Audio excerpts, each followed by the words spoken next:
Fashlo Billionaire Circuit House 2025-26 rang pichini budget nanti hasini ARDD Fisheries Day SC Welfare Montri Sudangsu Das ni manjang mungo khlaijaka Koksa Panda paimani agolo koktumani bisingti koksanani thanga hasini Montri Sudangsu Das Shaka Kaitam Bedingni bagai chair rang budget khlaijaka abor usuksura tei samong khlaijaka tei tamu samong mathakjak tongko abor rokno ti ashala koksa panda khlaijaka hanai asali panda manjaka district council chairman MLA panchayat সমিতি chairman কুমানা ধংরক আজকে দক্ষিণ ত্রিপুরা জেলায় ARDD fishery এবং SC welfare ডিপার্টমেন্টের আমাদের second round district review meeting হচ্ছে। এই review মিটিংয়ের মূল উদ্দেশ্য হচ্ছে 2025-26 অর্থ বছরে এই জেলার জন্য আমাদের 3 দপ্তরে যে অর্থ বরাদ্দ করা হয়েছে বাজেটে তার কতটা আমরা ইমপ্লিমেন্ট করতে পেরেছি, ফান্ড কি পরিমাণে ইউটিলাইজেশন হয়েছে,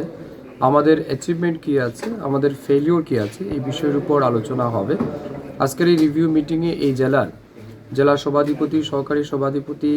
বিভিন্ন পঞ্চায়েত সমিতির চেয়ারপারসন, মিউনিসিপ্যালিটির চেয়ারপারসন এবং ডিএসসি চেয়ারপারসন, এছাড়াও আমাদের হাই লেভেল অফিসার যারা আছেন এদের সবাইকে নিয়ে আমরা আলোচনা করব। প্রত্যেক জনপ্রতিনিধিদের আমরা মতামত চাইব এই 3 দপ্তর এই জেলার মানুষের প্রত্যাশা পূরণে কী পরিমাণ কাজ করছে, আমাদের কোথাও কোনো রকমের ঘাটতি আছে কিনা, সমস্ত বিষয়ের উপর আমরা পর্যালোচনা অন্তে একটা ইতিবাচক সিদ্ধান্ত গ্রহণ করব এবং বিশেষ করে এই জেলার মানুষকে আমার 3 দপ্তরের মাধ্যমে যাতে সর্বোচ্চ সুবিধা পৌঁছে দেওয়া যায় তারই লক্ষ্যে আমাদের এই রিভিউ মিটিং। স্যার কোন বিষয়ের উপরে আজকের এই রিভিউ মিটিংয়ের মূল যেটা আমাদের প্রায়োরিটি রয়েছে সেটা হচ্ছে আমাদের বাজেট এলোকেশন যেটা রয়েছে সেটা যেন 100% আমরা স্যাচুরেশন মোডে নিয়ে যেতে পারি, কোথাও যেন কোনো আনস্পেন্ট অ্যামাউন্ট না থাকে। এছাড়াও এই জেলায় বিশেষ করে মাংস, ডিম, দুধ এবং মাছের উৎপাদন যাতে বৃদ্ধি করা যায়, আমাদের যে টার্গেট স্বয়ংসম্পূর্ণ করা এই জেলাকে, সেই লক্ষ্যে যাতে ডিপার্টমেন্ট কাজ করে সেটাকে আমরা প্রায়োরিটি দিচ্ছি। পাশাপাশি এসসি ওয়েলফেয়ার ডিপার্টমেন্টের মাধ্যমে এই জেলার যারা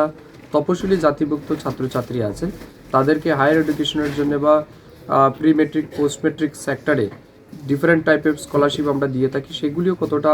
তারা পাচ্ছেন, কোথাও কোনো অসুবিধা হচ্ছে কি না, এই বিষয়গুলির উপর আমরা আলোচনা দেব এবং আমাদের মূল এমফাসিস থাকবে যাতে সমস্ত জনপ্রতিনিধিদের সহযোগিতায় এই জেলায় আমাদের ডিপার্টমেন্টের সেন্ট্রাল স্পন্সার্ড স্কিম হোক বা স্টেট ফান্ডেড স্কিম হোক সবগুলি যেন 100% স্যাচুরেশনে নিয়ে আসে। রিপোর্ট চিনি খরাং।